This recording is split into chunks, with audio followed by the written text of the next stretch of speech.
ما قلت لك محمود علاء فاشل تنمر عليه، مش زكريا الوردي اخوه اللي قال ده مش ممكن يكون جمهور زمالك المحترم بيتنمر على، لا ده دول العيال اللي جان مش واخدين عمر جابر واخدين دلوقتي اوباما وماشيين في الطريق، واللي مش واخدينه يقول لك ايه امام عاشور مضى الاهلي، مش عارف مين زي صبحي قاعد مع الاهلي امبارح، اي كلام ماشي. دي اللي جان اللي هنا واللي هنا. خلصنا بقى من اللعيبه من هد حلوهم. فيريرا فاشل، خلصنا من فيريرا. امير اللي جاب اللعيبه دي كلها فاشل، خلصنا منه. رئيس النادي فاشل، فاضل مين؟ قول لي بقى. ده انت مش بتتكلم عن، لا انت بتتكلم عن كيان، انت عايز تهدي كيان عشان العيال فاشله اللي ساقطه كلها. هو ممدوح عباس دون، طب انت لو راجل يا ممدوح عباس انزل ضد الانتخابات. انا بقول لك اهو، اعلن دلوقتي انك هتنزل الانتخابات، هعمل انتخابات رئاسيه مبكره. عايز مني حاجه اكتر من كده بقى؟ ولو ما فعصتك فعص انا والجمعيه العموميه اللي انت شايفها دي هفعصك عشان ما اسمعش صوتك تاني.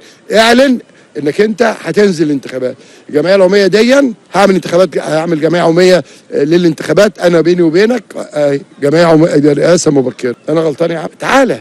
وبعدين هو انت مش عارف تهدني انا بفضل ربنا فولاذي. انت بتهد الكيان. ما انت لما تاخد اللعيبه وتاخد المشرف على الكوره وتاخد المدرب يبقى انت بتهد مين؟ الكيان. خليك فولاذي ولا اقل من انت نقازي. وكمان الاغنيه بتاعت تامر قصدي عشان بحبها يا جماعه في التعليقات. ايه الضحك ده؟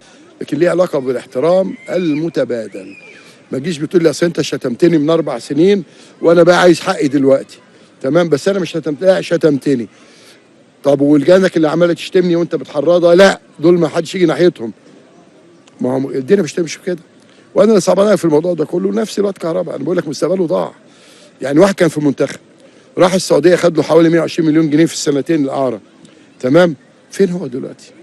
فين؟ يعني انتوا مستنيين تدفعوا كهرباء انه يطلع يقول ان انتوا المحرضينه؟ ما هو في الاخر، ما هو انت دلوقتي انا بغرق. ده بيقول لك لما تلاقي ان خد ابنك وبعدين مش عارف بعدين الطوفان، ده ابنك ما شاء الله الطايره بتكسب، بنات الطايره بتكسب. بنات طايره مين اللي بتكسب؟ ما لسه واكلين من الاهلي 3. انا بغرق، انا اني اتنفس تحت الماء، اني اغرق. يا عيني عليك يا حليم.